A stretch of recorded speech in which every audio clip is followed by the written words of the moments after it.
Comúnmente, en el concepto de género y su relación con la metodología, se han utilizado dos métodos científicos para los estudios de género, cualitativo y cuantitativo. Algunos estudios nos dicen que la condición de género está determinada por la cultura y los procesos que realizan las personas para adaptarse o integrarse a instituciones sociales como participantes activos pensantes y con emociones, por lo que el método cualitativo es el que mejor encaja a estos estudios. El método cualitativo muestra al sujeto como social de conocimientos y sentimientos. La objetividad de los métodos es dinámica al entendimiento de la realidad, que está vinculada a lo que la gente piensa, vive y considera experiencia personal. En la construcción social de mujeres y hombres, de feminidad y masculinidad, que varía en el tiempo y en el espacio entre las culturas, la idea de género propuesta en los años 70 por feministas que desafiaron la posición secundaria de las mujeres en la sociedad, se aleja de la noción de sexo y género y se usa indistintivamente, pero conceptualmente son distintos.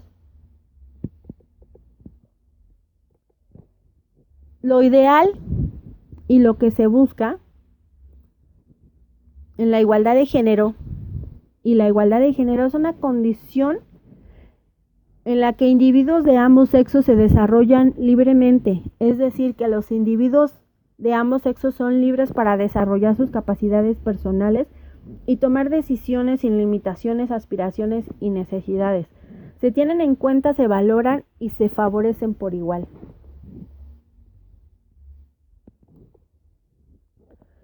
El género y su relación con la metodología.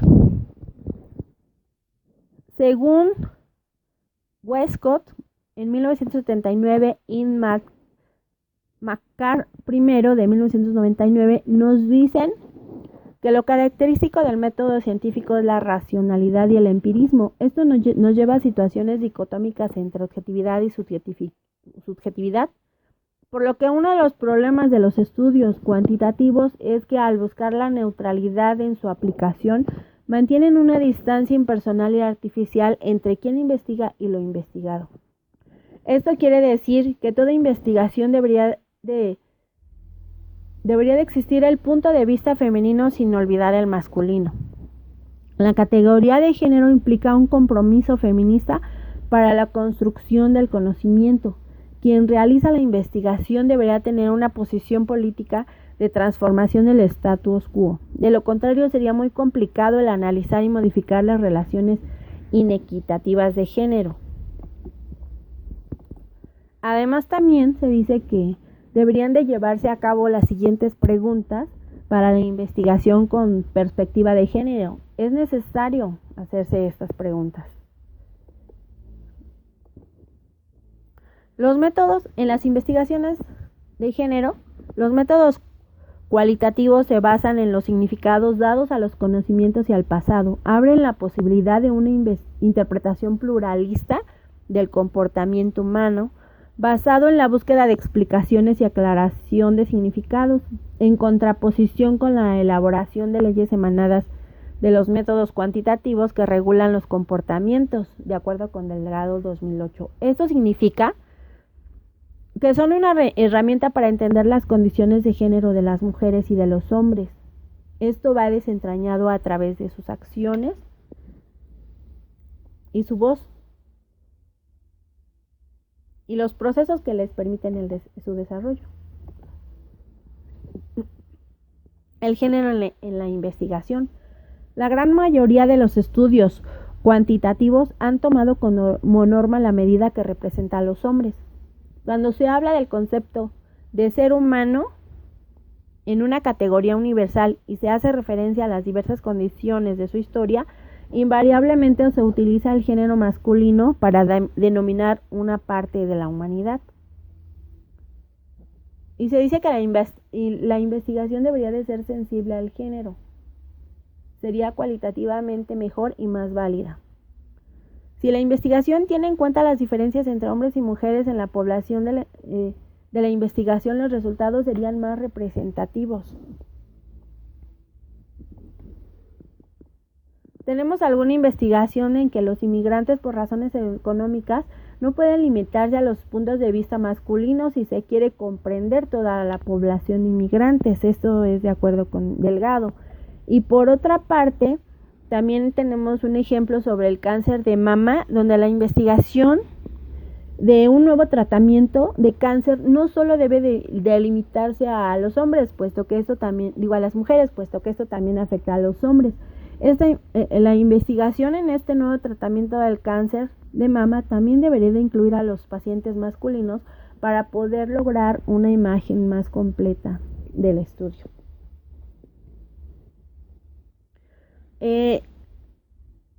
Belaustegui-Goitia y Mingo nos dicen que las leyes de la construcción del conocimiento a partir de la subjetividad masculina han impedido la reestructuración y reconstrucción de la experiencia femenina y su traducción como conocimiento capaz y legalmente en el ámbito sociocultural. Ahora bien, hablaremos del género y conocimiento. Se revisarán 3 periodos correspondientes a las 3 últimas décadas de esta evolución que ha tenido la perspectiva de género en la psicología. Digamos que a comienzos del siglo XXI la perspectiva de género consiguió un reconocimiento generalizado que no solamente se refiere a la psicología, sino que abarca todas las disciplinas curriculares. Deux y Lafrance, al valorar la evolución de estos intereses de investigación, ha dado respuestas a algunas preguntas clave. Por ejemplo, 1. ¿Las mujeres y los hombres son diferentes? 2. ¿La gente piensa que las mujeres y los hombres son diferentes? 3. ¿Es posible que todo sea más complicado de lo que previamente pensó la psicología? Y 4. ¿Puede la psicología, sin el apoyo de otras disciplinas, abordar esta complejidad? Stewart y McDermott clasifican al menos 3 modos diferenciados de utilizar la dimensión de género. 1. Análisis de diferencias entre mujeres y hombres. 2. Análisis de la variedad dentro de cada uno de estos grupos. Y 3. Análisis de las relaciones de poder entre hombres y mujeres. En la década de los 80, la actividad investigadora empezó a dar frutos, materializándose en tesis doctorales, artículos publicados en revistas especializados y también libros. También tenemos que en el año 1983 se dio un claro impacto en el avance de estudios de género, principalmente por 2 acontecimientos. 1. La Ley de Reforma Universitaria y 2. La creación del Instituto de la Mujer. En esta misma época se llevó a cabo un proyecto coordinado por el profesor Fernández, en el que se plantean el género desde 3 perspectivas: la evolutiva, que estaba centrada en los mecanismos de desarrollo de los procesos biológicos; la diferencial, dedicada a revisar los resultados obtenidos por la investigación experimental respecto a diferentes intersexuales en habilidades cognitivas; y por último, la perspectiva social, tomando como referente la hipótesis de la androginia. Tenemos que en los años 90 se produce un periodo de expansión en los estudios de mujeres y de género en España, constituyéndose los primeros institutos de investigación en la Universidad Autónoma de Madrid, en la Universidad Complutense de Madrid y en la Universidad de Valencia. En 1996 y por primera vez en España se consigue una cátedra en el área de psicología básica con perfil de psicología de género. Ya en los últimos años, los estudios de mujeres y de género en psicología pueden considerarse de máximo interés, como manifiesta el crecimiento exponencial en la publicación de diferentes libros, artículos y números monográficos de revistas especializadas. En conclusión, respecto a este tema, pues ha sido muy notoria la evolución que se ha tenido en cuanto a género en la inmersión en el conocimiento. Género, metodología y psicología. La situación de las mujeres en las instituciones de educación superior a lo largo y ancho del planeta dista mucho de haber llegado a la igualdad. Existen todavía condiciones de desventaja para muchas mujeres, desde el momento de su ingreso como estudiantes hasta los niveles más altos de la carrera académica, pero también en su situación laboral como empleadas que reciben un salario por el desempeño de un conjunto de labores.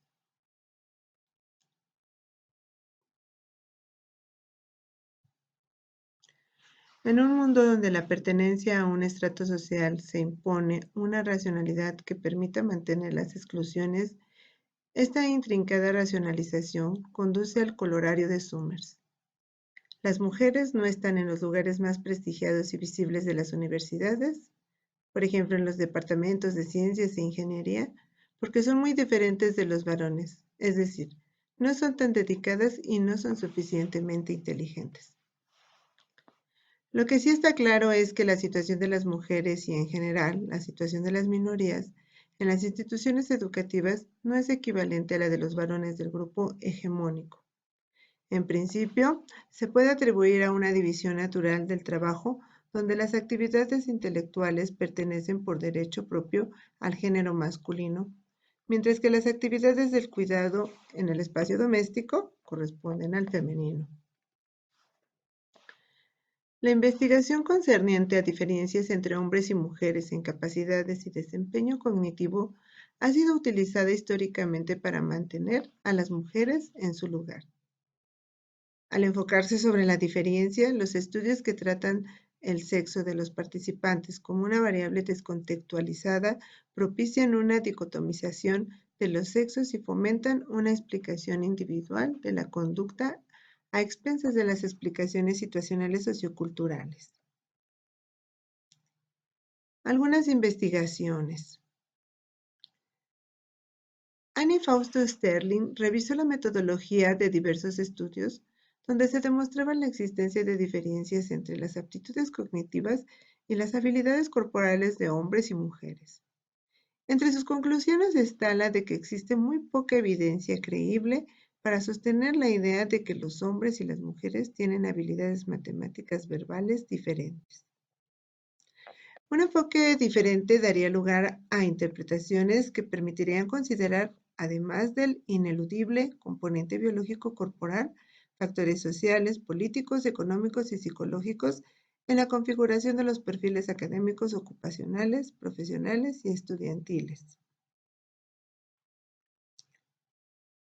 El trabajo de Kaplan, Crawford, Aide y Richardson aplica la técnica estadística del metaanálisis, que es un método cuantitativo para evaluar lo que un corpus importante de informes de investigación tiene que decir en conjunto sobre la existencia y magnitud de las diferencias en el desempeño cognitivo entre hombres y mujeres.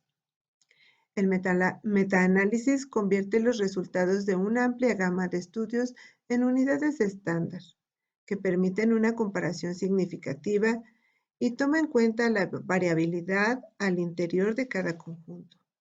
Si esta variabilidad se ignora, por ejemplo, cuando se encuentra una media de diferencia de género en desempeño matemático, se puede conducir a los o las lectoras a suponer que la mayoría de las mujeres se desempeña peor que la mayoría de los hombres en pruebas de capacidad matemática, cuando de hecho hay un enorme traslape entre las distribuciones de mujeres y hombres. Los resultados metaanalíticos permiten, por el contrario, apreciar varios fenómenos interesantes. Por ejemplo, respecto a las capacidades cognitivas en general, las diferencias del sexo simplemente no aparecen en muchos estudios, y cuando aparecen se presentan solo en ciertas pruebas o solo a ciertas edades o para integrantes de algunas poblaciones, pero no de otras. Incluso cuando aparecen diferencias de sexo en desempeño matemático, espacial o verbal, son muy pequeñas y dan cuenta de un mínimo porcentaje de la varianza. Diferencias aparentes entre hombres y mujeres en dominios significativos tales como el lenguaje, las matemáticas o el pensamiento espacial no se manifiestan a menudo hasta la adolescencia y la edad adulta temporal e incluso entonces a menudo no se manifiestan de manera consistente o confiable. Hay evidencia de variación entre culturas en la magnitud de diferencias de desempeño entre mujeres y hombres. Dentro de la actitud natural, el género existe como una cualidad independiente de cualquier ejemplo particular de masculinidad o feminidad. Dice que Garfinkel dice que la actitud natural configura el pensamiento cotidiano sobre el género y muestra cómo ese pensamiento a la vez crea y sostiene reflexivamente las categorías de lo femenino y lo masculino. Esta actitud también puede identificarse como esquemas de género, definidos como hipótesis no conscientes sobre las diferencias del sexo que guían las percepciones y conductas de la gente y conducen a que tanto los hombres como las mujeres sobreestimen a los hombres y subestimen a las mujeres. La entrevista se define como una reunión para conversar e intercambiar información entre una persona y otra. Las entrevistas son el procedimiento usual de recolección y análisis de los datos. La entrevista es una herramienta del método cualitativo, es el mecanismo idóneo para la investigación del significado de la realidad vivida por medio de un intercambio de comunicación. La entrevista cualitativa es más íntima, flexible y abierta que la cuantitativa. Las entrevistas se dividen en entrevistas estructuradas, que es donde el entrevistador realiza su labor siguiendo una guía de preguntas específicas y se sujeta a estas. La entrevista semiestructurada se basa en una guía de preguntas y el entrevistador tiene la libertad de introducir preguntas adicionales para obtener mayor información. La entrevista no estructurada o abierta, el entrevistador posee toda la flexibilidad para manejarla.